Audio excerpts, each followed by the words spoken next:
Hello friends, मैं फिर से आ चुका हूं आप लोगों के लिए एक नए एपिसोड के साथ। तो हेलो गाइस, मैं हूं राज और आप लोग देख रहे हैं राज द स्टोरी। तो आज का वीडियो शुरू करने से पहले मैं आप लोगों को बता दूं, अगर आप लोग चैनल पर नए आए हो तो प्लीज़ चैनल को लाइक सब्सक्राइब एंड कमेंट जरूर कर देना। तो शुरू करते हैं आज का स्टोरी, तब तक के लिए बाय बाय।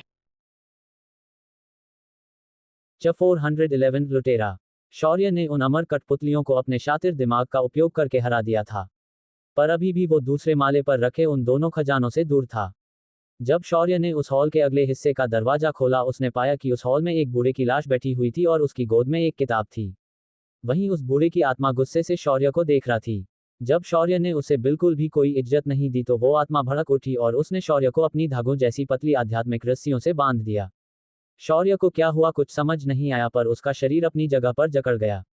शौर्य ने उस जाल से निकलने की कोशिश की पर वो नहीं निकल सका। तभी सिस्टर की आवाज उसके दिमाग में गूंजी, होस्ट, ऐसे बेवजह हाथ पैर मारना बंद करो। ये आध्यात्मिक ऊर्जा के धागे हैं जिन्हें इस आत्मा ने एक देवता के खून से बनाया है। या कहे कि ये उसका अपना खून है। अगर इससे बाहर निकलना है तो उन धागों की तुम्हें पहले कमजोर करना पड़ेगा। ये सुनकर शौर्य ने छटपटाना बंद किया और शांति से हवा में खड़ा हो गया। वह बूढ़ा शौर्य के चेहरे के एकदम करीब आया और उसने को निहारते हुए कहा, अति उत्तम शरीर। अगर तुम मेरी कठपुतली बन जाते हो तो मैं इस ब्रह्मांड पर अपना आधिपत्य स्थापित कर सकता हूँ। मैंने जीवित इंसानों को कठपुतली बनाने के लिए मैंने अपना शरीर त्याग है और इन रस्सियों को अपने खून से सींचकर बनाया है। उस पर शौर्य ने मन ही मन सिस्टम से पूछा, सिस्ट, इन धागों को कमजोर करो, अगर तुम नहीं कर सकती तो मुझे बताओ क्या करना है। ये सुनकर सिस्टम मुंह फुलाया और बोली, हम भले, जो काम तुम्हें करना है वो मैं क्यों करने लगी। इन धागों को कमजोर तो तुम्हें ही करना पड़ेगा। तभी शौर्य थोड़ा चिढ़ते हुए बोला, तो क्या तुम मेरी कठपुतली बनने के बाद बताओगी कि इसे कैसे कमजोर करना है। इस पर सिस्टम ने आगे कुछ नहीं बोला और शौर्य के सामने सिर प्रकट की और फिर चिढ़ते हुए बोली, देखो और खुद पढ़कर अपना काम करो। सिस्टम को ऐसे बेवजह रूठते देख शौर्य ने उसे नजरअंदाज करना सही समझा और फिर उसने सामने स्क्रीन पर लिखी जानकारी को पढ़ना शुरू किया। इन रसोई को कमजोर करने के लिए एक देवता का सुनहरा खून आवश्यक है। खून की शुद्धता इस खून से जितनी अधिक होगी ये उतना ही कमजोर होगा। ये पढ़कर शौर्य की आंखें चमक गई। उसके पास बाकी कुछ हो या ना हो, पर उसके पास देवता का खून है।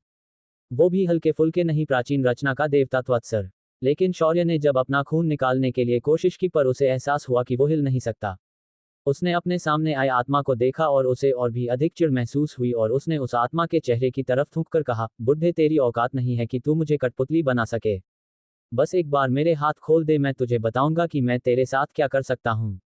शौर्य ने सब तो कहा था पर मन ही मन वो चंद्रहास को उसके हाथ के उंगली को काटने का आदेश दे रहा था। चंद्रहास इस वक्त शांति से जमीन पर पड़ी थी। जैसे ही शौर्य का आदेश मिला वो तुरंत चमक उठी और शौर्य की ओर बढ़ गई। उस बुड्ढे की आत्मा जब चंद्रहास को उन रस्सियों की तरफ आते हुए देखा तो वो हंसते हुए बोला, बच्चे, लगता है तुम्हारे पास अपनी खुद की चेतना वाला एक हथियार है। पर इसका कोई फायदा नहीं। मेरे इन धागों को कोई नहीं काट सकता। पर तभी उस बूढ़े के चेहरे के भाव बदल गए, क्योंकि चंद्रहास ने बिल्कुल भी उन रस्सियों पर हमला नहीं किया। वो सीधा शौर्य की हाथ की दो बार उंगलियों के बीच से गुजरकर दूसरी ओर निकल गई। अगले ही पल शौर्य के हाथ से सुनहरा खून निकला और उसकी कलाई पर जाकर पहले धागे के ऊपर गिर गया।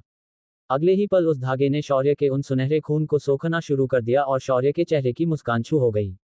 अगले ही पल धीरे धीरे शौर्य का खून बाकी धुन में भी समाज होने लगा और कुछ ही देर में शौर्य ने सभी देशों को कमजोर करके नष्ट कर दिया। जब ये नजारा उस बूढ़े ने देखा तो उसने गुस्से से कहा, असंभव। ये कैसे हो सकता है। बच्चे, तेरे पास ये दैवीय खून कहाँ से आया। पर तभी उसे उसके सवालों का जवाब मिल गया। शौर्य के हाथ से बहने वाला खून सुनहरा था। पर सिर्फ सुनहरा नहीं बल्कि उसके खून से कई गुना अधिक शक्तिशाली और आध्यात्मिक ऊर्जा युक्त था। पर यह देखकर वह बूढ़ा आदमी नज नहीं हुआ पर उल्टा खुद होकर नाचने लगा, बिल्कुल आर्किमिडीज की तरह। उसने फिर शौर्य के खून की निहारते हुए कई बार अपनी गर्दन हाँ में हिलाई और बोला, बच्चे, तुम मेरे शिष्य बन जाओ। उस बूढ़े की बातों में आया ये फर्क देखकर शौर्य भी हैरान था। एकदम से उसका वक्त बदल गया, जज्बात बदल गया। कुछ देर पहले उसे अपनी कठपुतली बनाने के उत्सुक आदमी अब अचानक शौर्य को कह रहा था कि शौर्य उसका शिष्य बन जाए। शौर्य ने खुद को उन जालों से मुक्त किया। उसके कुंडलों ने उसके जख्म को तुरंत भर दिया। शौर्य ने चंद्रहास को अपने कंधे पर रखा और फिर उसने उस आत्मा के सिर को दबोच लिया और धीरे से कहा, चाहे कुछ भी हो जाए बुड्ढे, मैं तेरा शिष्य क्या, तू खुद मेरा शिष्य आकर बनने की जिद करेगा तो भी मैं तुझे मेरा शिष्य क्या, मेरा कुत्ता भी तुझे अपना शिष्य नहीं बनाएगा। शौर्य के हाथ में वह बूढ़ा आदमी छटपटाने लगा। पर शौर्य ने उस पर ध्यान नहीं दिया और उसके सिर में मौजूद सारी स्मृतियों को कॉपी कर लिया। शौर्य के दिमाग में इस बुढ़े की सारी याददाश्त समा गई। उसका ज्ञान, उसका अनुभव, सब कुछ। पर उसने अपने जीवन के अंत में अपने मरे हुए बेटे को जीवित करने के लिए कई सारे प्रयोग आम इंसानों पर करना शुरू किया। इस दौरान इस बुढ़े ने कई कदम लोगों को मारा और उनकी कठपुतली बनाने की कोशिश की। शौर्य ने ये देखा तो उसकी आंखें फड़क उठी। शौर्य ने तुरंत उसे अपने हाथों में दबाकर मारने का निर्णय लिया, पर वो आदमी कौन था? वो एक देवता स्तरीय योद्धा की आत्मा थी। उस बूढ़े ने शौर्य के हाथ से खुद को मुक्त करने के लिए अपने मृत शरीर में बची आखिरी ऊर्जा का आवाहन किया और उस शरीर से एक रोशनी निकली और सीधा शौर्य को ओर बढ़ी। पर शौर्य को अब इस आत्मा के किसी भी हमले से फर्क नहीं पड़ने वाला था। शौर्य ने किसी मक्खी को मारने की तरह इशारा किया और उस रोशनी के उस गोले को दूर उड़ाकर फेंक दिया। शौर्य ने उस बुढ़े को अपने चेहरे के सामने लाया और ठंडे मगर बेहद डरावने आवाज में कहा, मैं तुम्हें छोड़ भी देता पहले, पर तुम्हें ही मरने की काफी जल्दी है, तो उसमें मैं भला क्या कर सकता हूँ। अगले ही उसकी आत्मा की सारी ऊर्जा शौर्य के हाथ द्वारा सुखी जाने लगी और फिर वह आत्मा धीरे धीरे अनंत में विलीन हो गई। शौर्य ने धीरे से खुद को जमीन पर उतरा और हर तरफ गौर से देखा और पाया कि शेरा और बाकी लोग ठीक थे। शौर्य ने आत्मसंतुष्टि में अपना सिर हिलाया और फिर उस आदमी के शरीर के पास गया। वहां जाकर शौर्य ने उस बूढ़े के गोद में रखी उस किताब को उठाया। उस किताब के बाहरी पन्ने पर लिखा था, दैवीय कठपुतली संधान। शौर्य उसके आगे उसके पन्ने पलटकर कुछ और भी पढ़ना चाहता था, पर अगले ही पल वह किताब उसके सिर में एक रोशनी बनकर घुस गई। किताब का सारा ज्ञान शौर्य के स्मृति में समाहित हो गया। शौर्य ने जब सारी जानकारी को समझा तो उसने खुद से ही कहा, ओह, तो ऐसे कठपुतलियों को बनाया जाता है। फिर उसने अपने डायमेंशन में भेजे हुए उन ऊर्जा हृदयों को निकाला और शेरा की ओर देखते हुए बोला, तुम जाकर उन सभी कठपुतलियां को बाहर से उठाकर लेकर आओ। शौर्य का आदेश मिलते ही शेरा तुरंत बाहर गया और उन अमर कठपुतलियों के शरीरों को अंगूठी में भरकर लेकर आ गया। शेरा ने तुरंत उन्हें शौर्य के सामने रखा। शौर्य ने उन सभी ऊर्जा हृदयों को एक एक करके अपने खून से चिन्हित किया और किताब के जानकारी के अनुसार उसने पहले उस बूढ़े का संबंध उन कठपुतलियों से मिटा दिया और अपना संबंध पृष्ठ कर दिया। ये सब करते वक्त शौर्य के चेहरे पर एक कुटिल मुस्कान थी। उसके बाद शौर्य ने उन सभी चिन्हित ऊर्जा हृदयों को उन कठपुतलियों में लगा दिया। अगले ही पल उनकी आंखें सुनहरे रंग से चमकने लगी और सभी कठपुतलियां शौर्य के सामने घुटनों पर बैठ गई। ये देखकर शौर्य की मुस्कान और भी चौड़ी हो गई और उसने कहा, शेरा, इस दालन का सबसे बड़ा खजाना हमें मिल गया है। शेरा ने ये सुना तो उसके चेहरे पर कंफ्यूजन के भाव आ गए और बोला, भाई, तेरा मतलब ये लकड़ियां खजाना थी? इस पर शौर्य ने ना में गर्दन हिलाई और बोला, नहीं रे, वो जो किताब थी ना, वो असली खजाना थी। चल, अब हमें आगे चलना चाहिए। शौर्य ने इतना कहा और दोनों लड़कियों के साथ आगे निकलने लगा। तभी उसने उस दालन के बाहर लगे बाकी सभी पेड़ पौधों में से कई सारी औषधि बूटियों को उन लड़कियों के हवाले कर दिया। इससे दोनों लड़कियां कभी खुश हुई, पर अगले ही पल उनका चेहरा बिगड़ गया जब उन्होंने देखा कि शौर्य ने उस पूरे के पूरे घर को गायब कर दिया। दोनों लड़कियों ने मन ही मन कहा, लुटेरा। शौर्य ने वहां से बाहर आकर दूसरे मुख्य खजाने की ओर बढ़ना शुरू कर दिया। इस गुफा में शौर्य को वास्तविक समय का पता नहीं चला, पर उसे इस बात की कोई चिंता नहीं थी, उसे तो डायमेंशनल सूट चाहिए था। शौर्य ने इस बार शॉर्टकट या कम खतरे का रास्ता ऐसा नहीं चुना, उसने सीधा आगे बढ़ना जारी रखा और अपनी कठपुतलियों को काम पर लगा दिया। इस कठपुतली संधान ग्रंथ को उस बुढ़े ने अच्छे से नहीं समझा था, पर शौर्य के दिमाग में वो पानी की तरह घुल गया था। कठपुतली संचालन के छोटे मोटे नियम तकनीकें शौर्य ने घोलकर पी ली थी। इस वजह से शौर्य के हाथ में सारी कठपुतलियां एक ही समय पर बहुत सारे काम कर सकती थी। इसका दूसरा कारण था शौर्य के शरीर में स्थित पंचतत्वों की ऊर्जा, जो असामान्य रूप से अपने आप बन रही थी और वातावरण से भी ऊर्जा को संग्रहित कर रही थी, जिस वजह से शौर्य को थकान या ऊर्जा खत्म होने का डर बिल्कुल नहीं था। रास्ते में कठपुतलियों द्वारा मारे जानवरों को शौर्य और शेरा अपनी लकड़ी की पत्रिका में तेजी से भर रहे थे, लेकिन उनके इस आक्रमणकारी रवैये से बाहर बना लीडरबोर्ड लगभग टूटने के कगार पर आ गया था। अग्निकुल के कुल अंक 80,000 से ज्यादा हो गए थे और बाकी के संगत अभी भी 50 और 40 के आसपास झूल रहे थे। मुकाबले की कुल समय सीमा आयाम के अंदर के समय अनुसार 3 दिनों की थी और अनादर पूरा एक दिन बीत चुका था। अंदर पहले ही सूर्यास्त हो चुका था और बाकी सभी योद्धा आराम करने के लिए छावनी बनाकर जंगलों और पहाड़ों में छुप गए थे। इन सभी लोगों में सबसे अलग थे वो थे अग्निकुल के योद्धा। उन्होंने खुद को छुपाया नहीं, बल्कि खुले मैदान में तंबू बनाकर आराम से उसके अंदर बेफिक्र होकर सो गए थे। इसी दौरान 22 लोग अंधेरे रास्ते से अग्निकुल के इस ठिकाने की ओर बढ़ रहे थे। हर तरफ बयान सन्नाटा था और इन योद्धाओं ने खुद को काले कपड़ों से ढक रखा था, पर उसके कंधों पर उनके कुल का निशान साफ दिखाई दे रहा था। ये सभी योद्धा दामिनी कुल के योद्धा थे। इनकी आंखों में हत्या का इरादा साफ झलक रहा था। उन सभी की आंखें अग्निकुल के योद्धाओं पर टिकी हुई थी। दामिनी कुल का दूसरा युवराज और उसके कुल के वरिष्ठ का एक बेटा इस टुकड़ी का नेतृत्व कर रहे थे। दिन भर भटकने के बाद जाकर उन्हें इनका ठिकाना मिला हुआ था। ऐसे में ये लोग इस मौके को कैसे हाथ से जाने देते। गहरे अंधेरे में दामिनी कुल के लोग आगे बढ़ने लगे। लगभग वो लोग उस तंबू से 10 मीटर दूरी पर पहुंच गए। उनमें से सबसे आगे चल रहे इंसान उसके बाद अपना एक कदम आगे बढ़ाया और उसे अचानक काफी अजीब महसूस हुआ। अगले ही पल हवा से कुछ अदृश्य चीज उसके पैर की तरफ बढ़ी और खच के आवाज के साथ उस आदमी का घुटनों के नीचे का एक पैर कटकर अलग हो गया। उस आदमी ने जोर से चीखने की इच्छा से मुंह खोलना चाहा, पर उसके दूसरे साथी ने उसका मुंह कसकर दबा दिया और तुरंत वहां से पीछे हट गया। उसने बिजली की रफ्तार से उस आदमी को गहरे जंगल में लाया और उसके मुंह से हाथ हटा दिया। उस सुनसान जंगल के अंदर एक भयानक दर्दनाक चीख गूंजी। दामिनी कुल के युवराज के चेहरे के भाव सख्त हो गए और उसने तुरंत सभी को पीछे हटने का आदेश दे दिया, क्योंकि उसे तुरंत पता चल चुका था कि अग्निकुल के ये योद्धा इतने आराम से यहाँ क्यों सोए हुए हैं। क्योंकि उनके छावनी के आसपास सारणी बनाई गई है, और वो भी बचावात्मक नहीं बल्कि आक्रामक सारणी। बाहर बैठे लोगों ने ये सब पर्दे पर देखा और दामिनी कुल के बाहर बैठे लोगों को घृणा भरी नजरों से देखने लगे। पर किसी ने कुछ नहीं कहा, क्योंकि वो दामिनी कुल के लोग थे। भले शेर बूढ़ा हो जाए या कमजोर, वो होता तो शेर ही है। इधर अंदर शौर्य अपने दूसरे खजाने के सामने पहुंच चुका था, या कहे वहां जाने के रास्ते के अंतिम छोर पर पहुंच गया था। पर उसके सामने एक दिक्कत थी, और दिक्कत ये थी कि उसके सामने कोई रास्ता नहीं था। उसके सामने एक चट्टान रूपी दीवार थी। शौर्य ने उस दीवार को तोड़ने की कोशिश की, पर वो दीवार टूटी नहीं। तब शौर्य थोड़ा सीरियस हो गया और उसने अपनी पूरी ताकत लगाकर उस दीवार पर हमला कर दिया। फिर भी दीवार टस से मस नहीं हुई। शौर्य को काफी हैरान महसूस हुई। तभी सिस्टम की आवाज उसके कान में बजी, होस्ट, वो दीवार टूट नहीं सकती। क्योंकि सच कहूं तो वहां कोई दीवार है ही नहीं। सिस्टम की ऐसी कंफ्यूज करने वाली बात को सुनकर शौर्य चिढ़ गया और बोला, हाँ मैं पागल हो गया हूं, न तो मुझे ये दीवार ऐसे ही दिखने लगी है। इस पर सिस्टम ने प्यार से कहा, होस्ट आप तो बुरा मान गए, पर सच कहूं आप अगर यहाँ खड़े रहकर सालों तक इसे तोड़ने का प्रयास करते रहे तो भी आप इस दीवार का कुछ नहीं बिगाड़ पाओगे।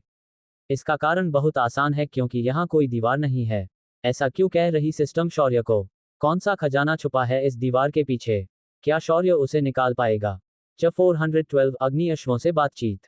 शौर्य ने कठपुतलियों के संधान का ग्रंथ प्राप्त कर लिया था और उन अमर कठपुतलियों को अपना अधीन बना लिया था। शौर्य जब रास्ते में आई हर मुसीबत का सामना करते हुए दूसरे खजाने के पास पहुंचा, उसे वहां उस जगह जाने के लिए एक दीवार का सामना करना पड़ा। शौर्य ने हर तरह के हमले किए और उस दीवार को तोड़ने की कोशिश की, पर वो दीवार टस से मस नहीं हुई। जब सिस्टम ने शौर्य को समझाया कि वहां कोई दीवार है ही नहीं, तो शौर्य को उसकी बात समझ में नहीं आई।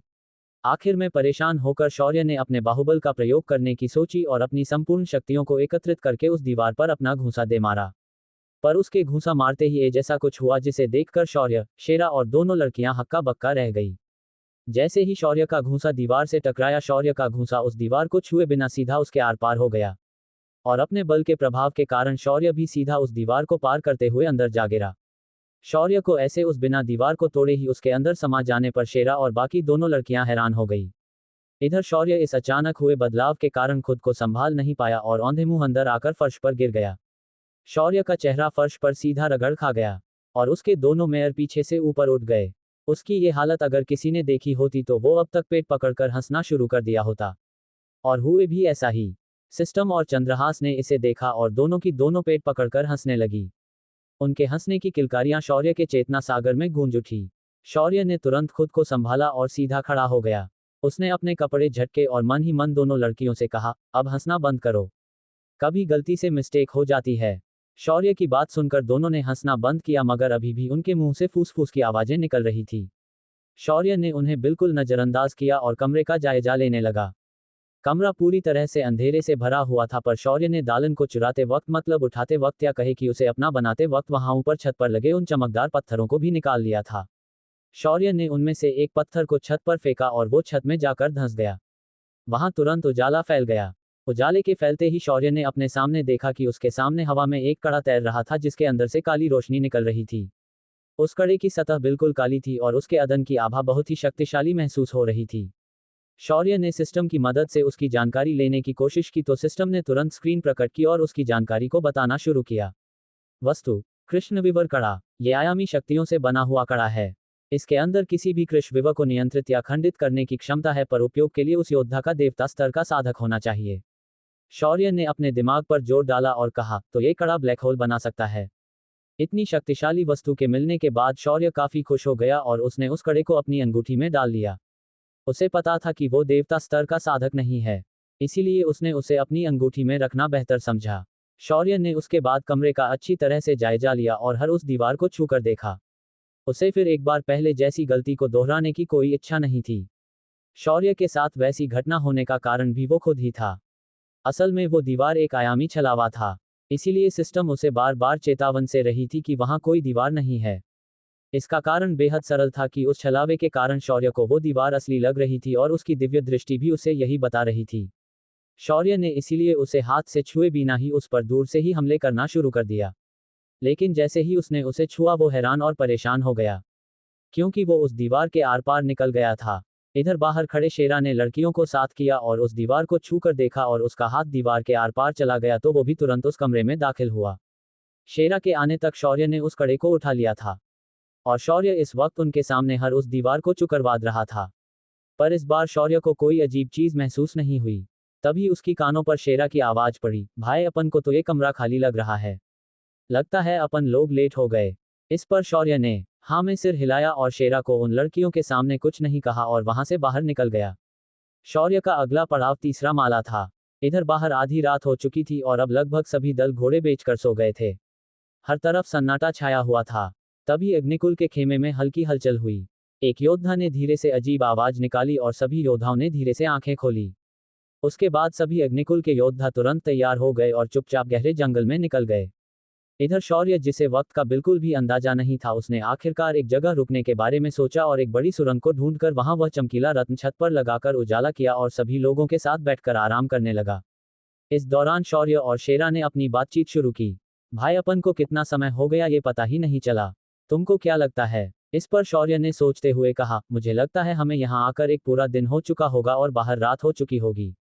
तभी शेरा बोला, भाई लेकिन अगर तू अपनी वो आयाम की शक्ति से बाहर जा सकते हैं तो हम लोग अंदर क्या कर रहे हैं?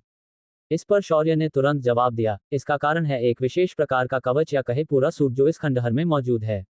ये सुनकर शेरा की आंखें चमक उठी और बोला, तुम्हारा मतलब वो जूते उस सूट के हिस्से थे? शौर्य ने बस अपनी गर्दन हाँ में हिलाई।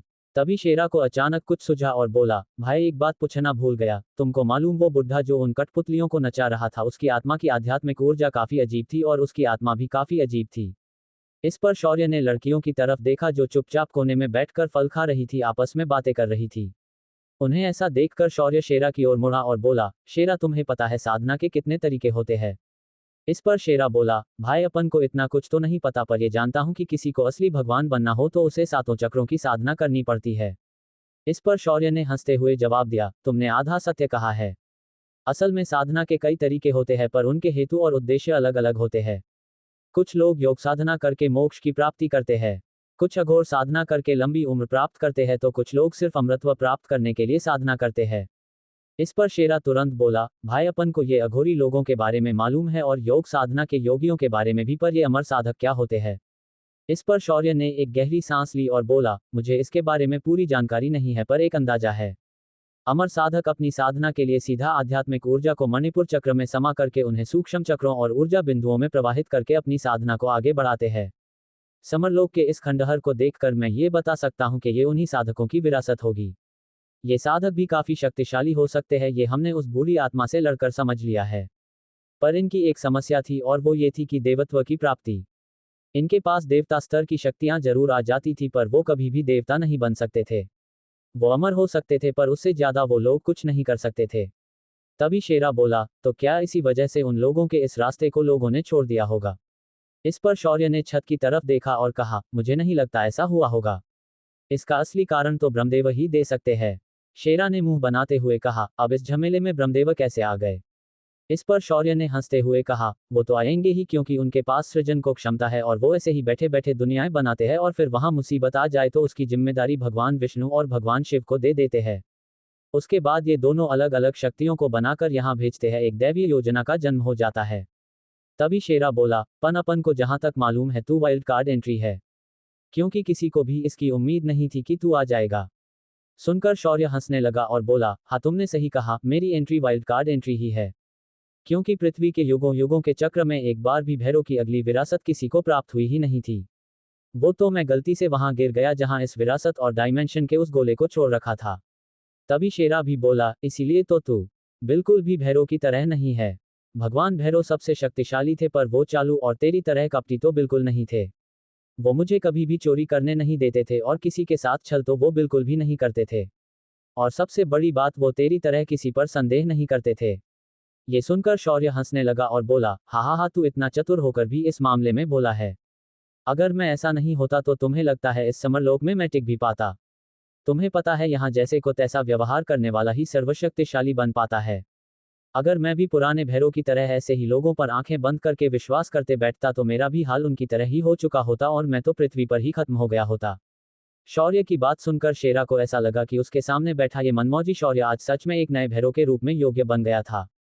शेरा ने सिर झुकाकर अपने इस भीड़ का नमन किया और मन ही मन बोला, लगता है ये भैरो अपनी दूसरी राह बनाएगा और शामपुर देवलोक को हिलाकर रख देगा।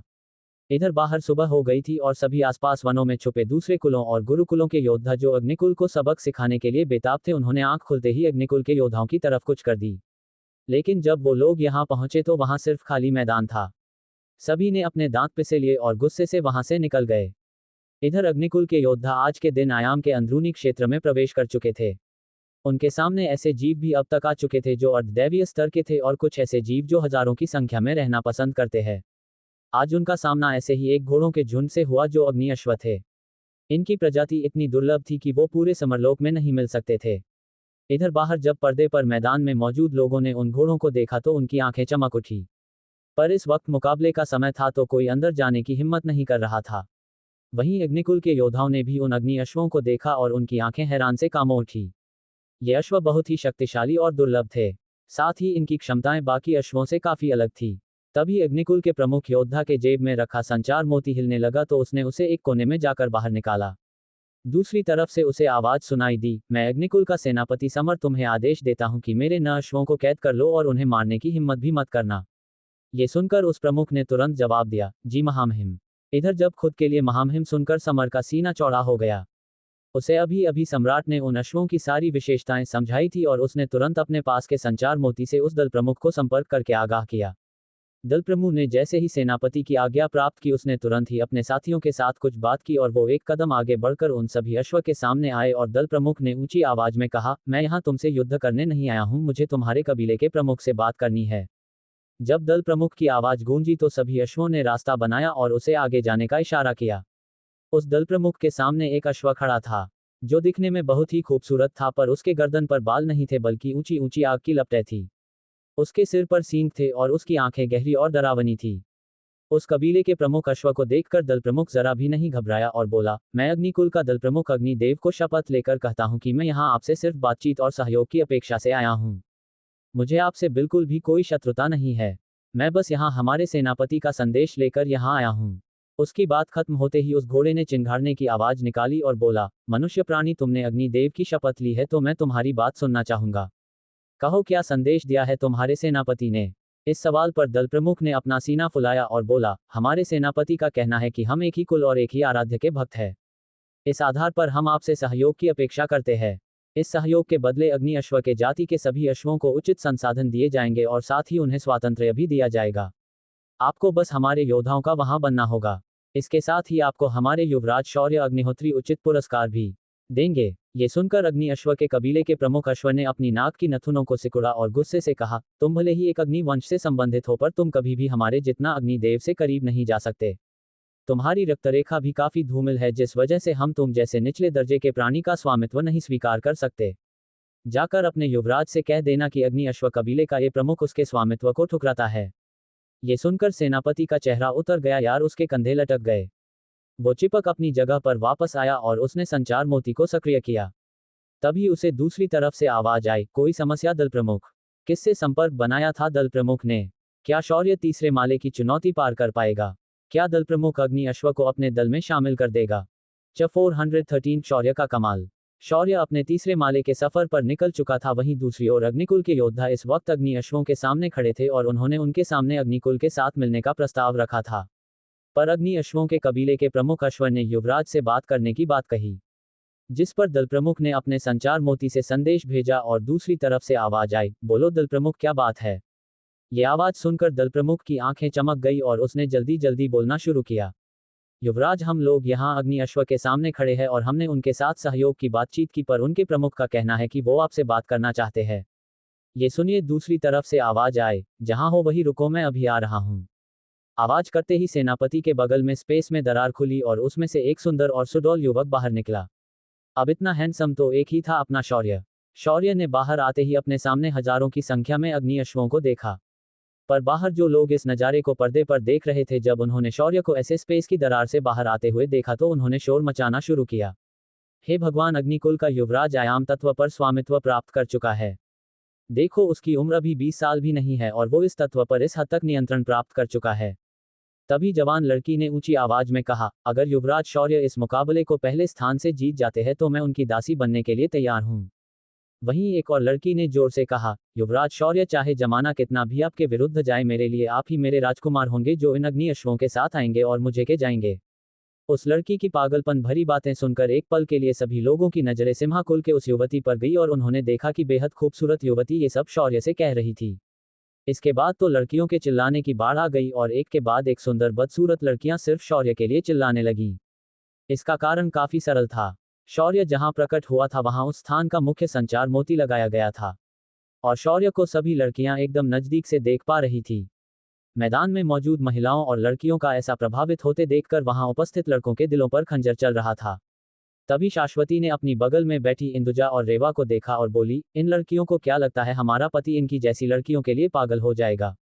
तभी रेवा ने धीमी आवाज में कहा, दीदी, फिर भी मुझे लगता है कि शौर्य के वापस आने के बाद हमें उसकी नजर उतारनी चाहिए। आपने देखा ना उन लड़कियों की नजरें कैसे थी।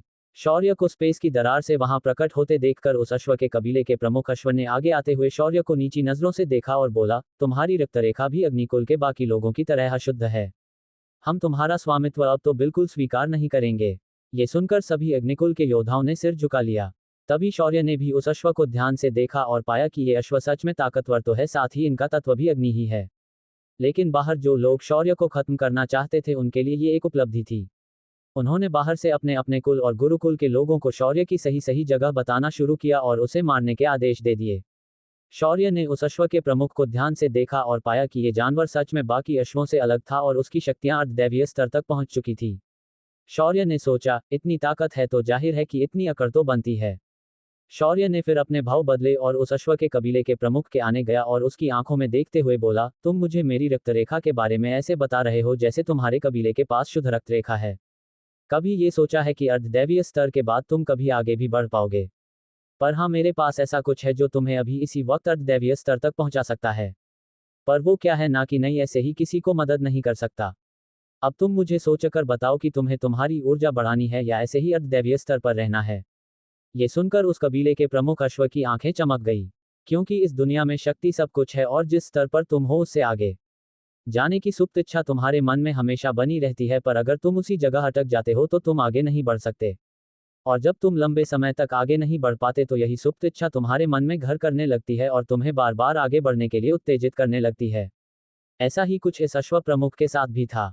जैसे ही उसने सुना कि उसकी शक्तियां अलंग स्तर तक पहुंच सकती है, उसने अपने मुंह से खिलखिलाने की आवाज निकाली और बोला, अग्निकुल के मानव, अगर तुम मुझे अगले स्तर तक पहुंचा देते हो तो मैं मेरे कबीले के कुछ घोड़े तुम्हारी कुल की सेवा में भेज सकता हूं। इस पर शौर्य ने उसे देखा और उबासी लेते हुए बोला, नहीं भाई, ऐसा नहीं चलेगा। मुझे तुम और तुम्हारा ये पूरा कबीला मेरे कुल के लिए चाहिए। और हाँ, मैं तुम्हारी आज़ादी पर तनिक भी आंच आने नहीं दूंगा। तुम और तुम्हारा ये कबीला सिर्फ जरूरत के समय पर हमारी मदद करेगा। अन्य समय तुम आज़ाद हो और साथ ही तुम्हें ऐसी जगह दी जाएगी जो इस जगह से कई गुना बेहतर है। वहां तुम्हें आध्यात्मिक घास, आध्यात्मिक खाना और सब कुछ मिल सकता है। ये सुनकर उस अश्व कबीले के प्रमुख की आंखें थोड़ी सिकुड़ गई और बोला, ऐसे वचन तो मुझसे मिलने वाला हर कोई करता है, पर कोई बाद में निभाता नहीं। ये सुनकर शौर्य ने उस घोड़े के सिर पर हाथ रखा और अगले ही पल दोनों गायब हो गए। इस वक्त दोनों भी शौर्य के डायमेंशन स्पेस में थे। यहाँ आने के बाद शौर्य ने उसे हर तरफ का नज़ारा दिखाया और बोला, अब बताओ ये जगह कैसी लगी? क्या इस जगह में मैंने जो बताया और जो यहाँ है उसमें कोई अंतर है? शौर्य के सवाल पूछने पर भी वो अश्व कुछ नहीं बोला। उस अश्व की नज़र अपने सामने के नज़ारे पर टिकी हुई थी। दूर दूर तक फैले आध्यात्मिक ऊर्जा से भरपूर घास के मैदान, बड़े बड़े पेड़, घने जंगल और साथ ही अलग अलग प्रजाति के जानवर। लेकिन सबसे हैरान करने वाली बात यह थी कि ये सभी जानवर बिल्कुल भी आपस में अलग नहीं रहे थे। जब उसकी नज़र घास के मैदान में चारा खा रही भेड़ों पर पड़ी तो उसे अपने विशेष तत्व के अश्व होने पर शर्म आ गई। उसके सामने घास खा रही मामूली सी भेड़ें इस वक्त महारथी स्तर पर थी। ये सब देखकर उस अश्व ने कुछ कहने के लिए सोचा, पर उसके मुंह से कोई शब्द नहीं निकल रहे थे। तभी शौर्य ने उसके ऊपर हाथ रखा और उसे वापस उस जगह प्रकट हो गया जहां से वो लोग चले गए थे। शौर्य को वापस प्रकट होते देखकर सभी अश्व और अग्निकुल के लोग वापस होश में आ गए, क्योंकि उस अश्व प्रमुख के ऐसे अचानक गायब होने की वजह से सभी अश्व गुस्से से भड़क उठे थे और वो लोग अग्निकुल के योद्धाओं के साथ जंग शुरू करने जा रहे थे। अश्व कबीले के प्रमुख घोड़े ने बाहर आते ही गहरी सांस छोड़ी और फिर शौर्य को देखकर बोला, मुझे मंजूर है आपके कुल की सेवा। मेरा पूरा अश्व कबीला आपका वहां बनने के लिए तैयार है। ये सुनकर सभी बाहर बैठे लोग जो इसे पर्दे पर देख रहे थे हैरान हो गए। ऐसा क्या किया था शौर्य ने इन कुछ पलों में? कहाँ लेकर गया था उस अश्व को? ऐसा कौन सा लालच दिया है शौर्य ने? ये सारे सवाल बाहर बैठे सभी लोगों के मन में उठ रहे थे। शौर्य ने ये सुना तो वो मुस्कुराते हुए अश्व के एकदम नजदीक आया और उसे धीरे से अपनी उंगली काटकर अपना सुनहरा खून पिला दिया। सभी को लगा कि शौर्य ने कोई गोली उसे खिलाई होगी, पर असल में ऐसा नहीं था। अश्व के पेट में शौर्य का खून जाते ही उसकी रक्त रेखा और अधिक शुद्ध हो गई और अगले ही पल उसके सिर के दोनों सिंग लंबे और नुकीले हो गए। साथ ही अश्व प्रमुख की ऊंचाई भी बढ़ गई। पर सबसे हैरान कर देने वाली बात यह थी कि उसके शरीर से सुनहरे रंग की अग्नि लपटें बाहर निकलने लगी थी। उसकी आभा से तुरंत हर तरफ का माहौल गर्म हो गया। उसकी शक्तियां देवता स्तर पर पहुंच चुकी थी। घोड़े की आभा से कहीं ये आयाम ना ढह जाए, इसीलिए शौर्य ने उसे इशारा किया और वो घोड़ा समझ गया। उसने अपने बाकी घोड़ों को देखा और इशारा किया। सभी घोड़ों ने तुरंत एक दूसरे के पूंछ को मुंह में दबा दिया और एक दूसरे से जुड़ गए। जैसे ही शौर्य उन सभी अश्वों को अपने डायमेंशन में भेजने वाला था, एक नुकीला भाला जंगल के गहराई से आया और सीधा एक अश्व के छोटे बच्चे के पेट में धंस गया। उसके बाद एक घमंड भरी आवाज आई, अग्निकुल के शौर्य अग्निहोत्री खबरदार, जो अपनी जगह से हिलने की कोशिश की। अगली बार ये सारे अश्व यहीं के यहीं मारे जाएंगे। ये सुनकर शौर्य का इतनी देर से जो चेहरा भावहीन था उस पर अब क्रोध के निशा दिखने लगे। वहीं वह अश्व कबीले का प्रमुख घोड़ा भी क्रोधित हो चुका था। शौर्य ने लपक कर अपनी जगह से गायब होकर वो सीधा उस घोड़े के बच्चे के पास पहुंच गया और उसने जल्दी से वह धंसा हुआ भाला बाहर निकाला और उस घोड़े को उसने तुरंत एक दवाई की गोली खिला दी और अपनी आध्यात्मिक ऊर्जा उसके शरीर में प्रवाहित कर दी। पर वो भाला सीधा उस घोड़े के दिल में धंसा हुआ था, जिस वजह से उसका शरीर उस गोली को पचाने में सक्षम नहीं था। शौर्य ने अंत में उसे बचाने के लिए अपने रक्त की एक और बंद उसके मुंह में डाल दी। बंद उसके मुंह में घुलते ही वह बच्चा तुरंत ठीक होने लगा और उसकी जान बच गई। पर अभी भी शौर्य का गुस्सा कम नहीं हुआ था। उसने शांति से अश्व कबीले के प्रमुख घोड़े को कहा, अपने साथियों को लेकर जाओ, बाकी मैं संभाल लूंगा। उसके बाद पूरे के पूरे 1000 घोड़ों का वो समूह वहां से गायब हो गया। जो बाहर ये नज़ारा देख रहे थे और जो वहां अंदर आए हुए लोग थे, सबके सब हैरान परेशान हो चुके थे। सभी के मन में एक ही सवाल था, ये 1000 घोड़े आखिर गए कहाँ? पर इसका जवाब उनमें से किसी के पास भी नहीं था। सभी के सभी लोग अपने मुंह पर हाथ रखकर वहां का नजारा देख रहे थे। जैसे ही सारे घोड़े गायब हो गए, शौर्य ने उस भाले को हाथ से अपनी ओर खींचा और कोई कुछ समझ पाता उससे पहले ही उसने उस भाले को इतनी तीव्र शक्ति से फेंका कि सभी को सिर्फ एक रोशनी की चमक दिखाई दी और अगले ही पल एक जोरदार धमाका सुनाई दिया। जब सभी की नजरें उस धमाके की ओर चली गई तो उनकी आंखें फटी की फटी रह गई। जिस ओर शौर्य ने वो भाला मारा था, अब उस जगह कुछ भी नहीं बचा था, क्योंकि इससे पहले वहां एक जंगल था और उसके अंदर से वो लोग शौर्य की तरफ आ रहे थे जिन्होंने अभी अभी भाला मारा था। पर शौर्य ने उन्हें सिर्फ एक ही वार में खत्म कर दिया, साथ ही उस वन को भी उजाड़ दिया। वन के बीचों बीच एक लंबी रेखा बन गई थी जिसकी चौड़ाई 50 मीटर से भी ज्यादा थी। इस हमले में वो हमलावर कुल के लोग नहीं बच पाए, या कह सकते हैं कि वो बच नहीं सकते थे। शौर्य की ऐसी ताकत देखकर अभी अभी उसे मारने आए लोग तुरंत अपनी जगहों पर रुक गए। उनकी धड़कनें तेज हो गई थी, उनकी सांसें भी तेज हो गई थी और उनके मन में सिर्फ वो नज़ारा किसी रिपीटेड टेलीकास्ट की तरह वही नज़ारा घूम रहा था। शौर्य ने उसके बाद चारों ओर देखा और चिल्लाते हुए बोला, इसके बाद जिसे भी मुझसे कुछ हिसाब बराबर करने की इच्छा हो वो सीधा मुझसे भिड़े ऐसे कायरों की तरह मासूम जानवरों और कमजोरों पर हमला ना करे, वरना आपका अंत इससे भी भयानक कर दूंगा। बात समझ आई? शौर्य की आवाज सुनकर वहां जोश में आए हुए सभी दल तुरंत पीछे मुड़ गए और तेजी से आसपास के घने जंगलों में गायब हो गए। उनकी कोई इच्छा नहीं थी इस वक्त शौर्य को छेड़े और अपनी मृत्यु को आमंत्रण दे। जैसे ही सभी लोग वहां से चले गए, शौर्य ने दल प्रमुख से कहा, आपने अच्छा काम किया जो ऐसे बहुमूल्य अश्वों को आपने बात करके मनाया। अगर आप उनसे भीड़ जाते तो हम इतने बहुमूल्य वाहन को खो देते। मैं अब चलता हूं, अगर कोई पेरिस हो तो तुरंत मुझे सूचित कर देना। उसके साथ ही शौर्य गायब हो गया और दूसरी जगह प्रकट हो गया। ये था उस खंडहर का तीसरा माला। पर शौर्य ने अभी अभी जो किया इससे सभी लोग काफी हैरान थे। उसने एक पूरे दल को नष्ट कर दिया था, और जिनके दल को नष्ट किया गया था वो कोई और नहीं यति आश्रम का दल था। यति आश्रम के प्रमुख का गुस्सा फूट पड़ा और वो गुस्से से चिल्लाने लगा, अग्निकुल के लोगों को मैं खत्म कर दूंगा।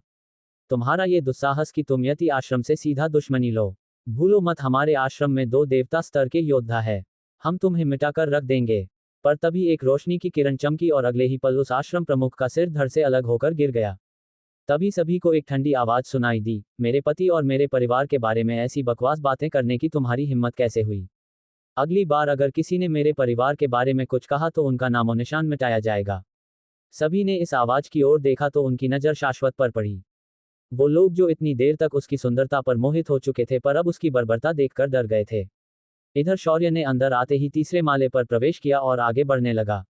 तीसरे माले पर उसे कोई समस्या नहीं हुई और वो सीधा खजाने के सामने पहुंच गया।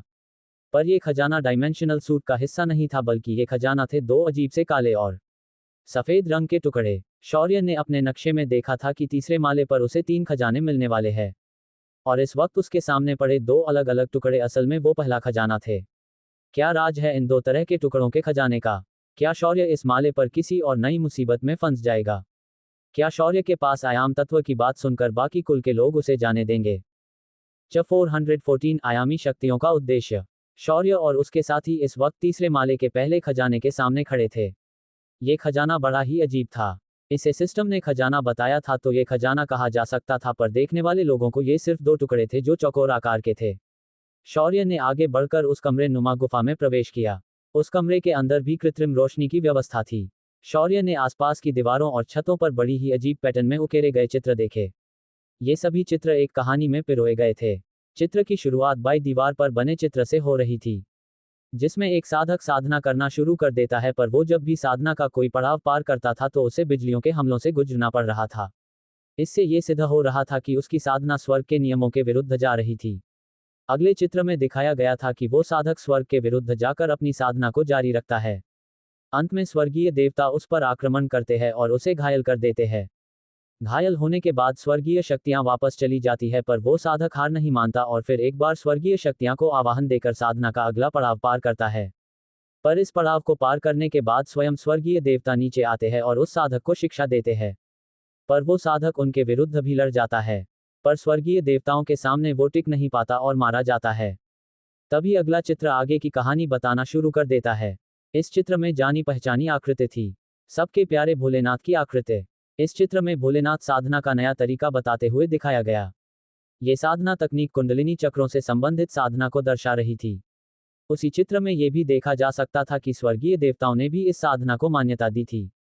अगले चित्र में देखा गया था कि इंसान अब आसानी से देवता बन रहे थे और पर वो स्वर्गीय देवता या भगवान नहीं बन रहे थे। यहीं पर यह कहानी खत्म होती है और शौर्य के दिमाग में सवाल छोड़ जाती है, क्या स्वर्गीय देवता और ये साधना के देवता अलग है? शौर्य ने लेकिन इस सवाल पर ध्यान नहीं दिया और सीधा उन 2 टुकड़ों की तरफ चला गया जो हवा में तैर रहे थे और उनके अंदर से हरे रंग की आभा निकल रही थी। शौर्य ने आगे बढ़कर उन दोनों टुकड़ों को हाथ से नीचे लिया और उन दोनों को गौर से देखने लगा। दोनों टुकड़े किसी रूबिक क्यूब के 2 हिस्से लग रहे थे और उन पर बनी चौखटों पर अलग अलग शब्द लिखे गए थे। शौर्य ने दोनों टुकड़ों की खांचों को देखा और उन्हें एक दूसरे में फिट करने की कोशिश की, मगर वो असफल रहा। वो किसी टूटे हुए चुंबक की तरह थी। दोनों एक दूसरे को दूर धकेल रहे थे। शौर्य ने फिर उन दोनों टुकड़ों को अपनी अंगूठी में रख दिया और वहां से निकल गया। उसने सिस्टम से मन में पूछा, सिस्टम, अगर ये कहानी सही है कि उस साधक ने की हुई साधना स्वर्ग विरोधी थी, इसका मतलब वो स्वर्ग के अस्तित्व को चुनौती दे रही थी। क्या वो साधना इतनी शक्तिशाली थी? इस पर सिस्टम ने सोचते हुए कहा, होस्ट, कई सारे साधना मार्ग होते हैं। इनमें से कुछ साधना मार्ग स्वर्ग विरोधी इसलिए माने जा सकते हैं क्योंकि वो स्वर्ग के अधिकारों को चुनौती दे रहे थे। इसीलिए स्वर्गीय देवता खुद को बचाने के लिए उन्होंने उन साधना मार्गों को बंद करवा दिया। लेकिन अमर साधकों को साधना ऐसी नहीं थी और ना ही हमारी साधना तकनीक ऐसी है। इसीलिए हमारी साधना को स्वर्ग विरोधी नहीं माना जा सकता है। पर जहां तक उस साधना तकनीक के शक्तिशाली होने की बात है तो वो उतनी शक्तिशाली तो होगी ही जिस वजह से वो स्वर्ग की सीमाओं को तोड़ रही थी। ये सुनकर शौर्य ने तुरंत कहा, अगर मैं उस साधना को करना शुरू कर दूं तो? इस पर सिस्टम ने थोड़ा असहज महसूस होते हुए कहा, होस्ट, अगर आप ऐसा कुछ करते हैं तो स्वर्गीय देवता नाराज हो सकते हैं। इस पर शौर्य ने टेढ़ी मुस्कान के साथ कहा, तो क्या हुआ अगर वो नाराज हो जाते हैं? मैं उन्हें भी अपने पैरों तले रौंद दूंगा। वैसे ये स्वर्गीय देवता अलग प्रजाति के हैं क्या? इस पर सिस्टम थोड़ा हंसी और बोली, वो अलग प्रजाति के नहीं कहा जा सकता, पर हाँ, वो इंसानों से अलग होते हैं। इंसानी देवता स्तर का साधक शक्ति में स्वर्गीय देवताओं से आधा होता है। ऊपर से स्वर्गीय देवताओं की शक्तियां हमसे अलग होती है। ऐसे कह सकते हो कि हमारी शक्तियां जो है वो बस उनकी शक्तियों की जेरोक्स कॉपी है और उनके पास ओरिजिनल है। जैसे कि इंद्रदेव, अग्निदेव, वायुदेव, वरुण देव, अंधेरे का देवता, रोशनी देव, धनवंतरी, कुबेर, ये सब के सब स्वर्गीय देवता है। और ये सब सबसे निचले स्तर के लघु देवता होते हैं। तभी शौर्य ने पूछा, मतलब स्वर्गीय देवताओं में भी स्तर होते हैं? इस पर सिस्टम हंसते हुए बोली, बिल्कुल जैसे कि चित्रगुप्त, नारद मुनि, यमराज, विश्वकर्मा, त्वत्सर, ये ऐसे देवता है जो वरिष्ठ देवता होते हैं। इनके पास अपना सेपरेट विभाग होता है। जैसे ये समझो कि बाकी देवता सिर्फ साधारण मंत्री है और ये देवता कैबिनेट मंत्री है। तभी शौर्य ने अगला सवाल पूछा, फिर ब्रह्मदेव, विष्णु भगवान और भोलेनाथ की क्या रैंकिंग है? ये सुनकर सिस्टम बोली, उनकी कोई रैंकिंग नहीं है, क्योंकि वो त्रिदेव है। ये सबसे ऊपर होते हैं, इसलिए ये भगवान कहलाते हैं। इन्हें देवताओं के कैटेगरी से ऊपर माना जाता है। तभी शौर्य बोला, तो फिर मैं भी भगवान बन सकता हूँ? हाँ, तुम भी बन सकते हो, क्योंकि तुम्हें भी लोग आज भी पूछते हैं। जिनका पूजन होता है वैसे तो वो भगवान बन जाते हैं, पर तुम उनके जैसे भगवान नहीं बन सकते। तुम सिर्फ एक युद्ध के देवता और समरलोक के भगवान बन सकते हो।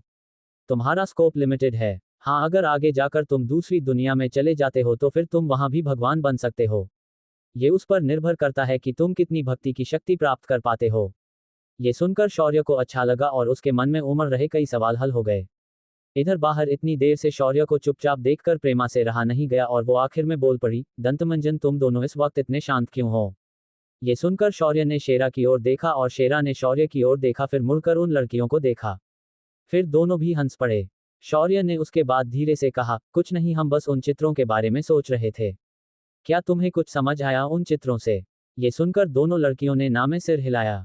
ये देखकर शेरा ने उन्हें ऐसे देख जैसे वो किसी काम की है ही नहीं। शौर्य उसके बाद चलते हुए अगले खजाने की जगह पहुंच गया, पर यह जगह भी लगभग वैसे ही डाला की तरह थी जो उन्हें दूसरे माले पर मिला था। खूबसूरत बगीचा, फूल और पेड़ पौधे वहां बाहर बने हुए थे। गुफा की छत पर टिमटिमाते हुए वो रोशनी के रत्न लगे हुए थे। सब कुछ वैसा ही था, बस अलग थी तो वो बाहर लगी मूर्तियां। यहाँ कोई मूर्ति नहीं थी। यहाँ बने थे दो लकड़ियों के यक्ष जो मंदिरों के बाहर होते हैं। शौर्य ने उसके बाद धीरे से उस जगह के दरवाजे को खोला और अंदर चला गया। अंदर का वातावरण काफी प्रसन्न करने वाला था। हर तरफ घनी आध्यात्मिक ऊर्जा फैली हुई थी। सामने एक छोटा आंगन था, जिसके बीचों बीच वृंदावन था। उसके ठीक सामने एक मुख्य कमरा नजर आ रहा था, जिसका दरवाजा खुला हुआ था। शौर्य ने अंदर की तरफ देखा तो वहां उसे एक खूबसूरत महिला ध्यान मुद्रा में बैठी दिखाई दी। शौर्य ने बाकी लोगों को पीछे रखने के लिए कहा और खुद आगे बढ़ गया। पीछे शौर्य की कठपुतलियों ने तुरंत शेरा और लड़कियों के चारों ओर एक घेरा सा बना लिया और वो सावधान की मुद्रा में खड़े हो गए। शौर्य ने धीरे से कमरे में कदम रखा और उस औरत को ध्यान से देखने लगा। उस औरत के शरीर से कोई भी आभा महसूस नहीं हो रही थी, मानो वो वहां हो ही नहीं सकती। उसकी सीधी लंबी नाक और झुकी हुई पलकें, उसका सुंदर मोहक चेहरा काफी प्यारा लग रहा था। उसके इस रूप से सिर्फ ममता झलक रही थी। उस औरत के रूप को देखकर किसी को भी अपनी मां की याद आती। शौर्य ने दोनों हाथ जोड़े और प्रणाम करते हुए कहा, प्रणाम माते। मैं अग्निकुल का शौर्य आपके यहाँ बिना सूचना के आया हूँ, उसके लिए क्षमा करे। उस औरत ने धीरे से अपनी लंबी पलकें उठाए और उसकी काली गहरी आंखें शौर्य को निहारने लगी। फिर उसके ओंठों पर एक हल्का स्मित प्रकट हुआ और वो बोली, तो तुम आ ही गए। त्वत्सर के वारिस, मुझे लगा ही था कि विधि का विधान कभी गलत नहीं हो सकता। ये सुनकर शौर्य संभ्रम में पड़ गया। शौर्य और सिस्टम के अलावा त्वत्सर के रक्त रेखा के बारे में किसी को नहीं पता था, पर यहाँ ये महिला उसे देखते ही पहचान गई। ऊपर से इस वक्त शौर्य सिर्फ अपने भैरव विरासत के पीछे पड़ा था। उसने कभी भी त्वत्सर के बारे में कुछ सोचा ही नहीं था। और सबसे बड़ा सवाल यह था कि अमर साधकों के इस खंडहर में त्वत्सर की जानकारी रखने वाला कौन कैसे हो सकता है। त्वत्सर प्राचीन देवताओं में से एक थे, जो सबसे पहले आयाम के और रचना के देवता थे। ये सारे सवाल शौर्य के सिर में नाचने लगे थे। शौर्य की मनस्थिति को समझते हुए उस महिला ने कहा, मेरा नाम अवंतिका है। मैं एक स्वर्ग विरोधी साधक हूँ। अब रहा सवाल मुझे तुम्हारे और त्वत्सर के बारे में कैसे पता है, तो इसका उत्तर बहुत आसान है। तुम्हें नहीं लगता कि तुम्हें दो विरासतें ऐसे कैसे मिली होगी? एक का उद्देश्य तुम्हें पहले ही पता है, पर इसका उद्देश्य नहीं होकर भी ये तुम्हें ऐसे ही कैसे मिल गई? ये थोड़ा अजीब है ना? पर ऐसा नहीं है, ये भी एक दैवीय योजना के अनुसार ही किया गया है। ये सुनकर शौर्य का सिर चकराने लगा। उसने अपने सिर पर हाथ रखा और लंबी सांस छोड़ी। फिर उसने अवंतिका को देखकर कहा, माते, ये क्या नई मुसीबत है? मैं अभी तक खुद भैरव ठीक से नहीं बन पाया हूं और अपने मुझे दूसरी विरासत का उद्देश्य भी दे दिया। अब ये मत कहना कि मुझे कुछ और करना है। ये सुनकर अवंतिका मुस्कुराए और बोली, तुम्हें ज्यादा कुछ नहीं करना। तुम्हें स्वर्ग विरोधी साधना की शुरुआत करके पूर्ण देवता बनना है और यहाँ देवता के पद को पुनः स्वर्ग में स्थापित करना है।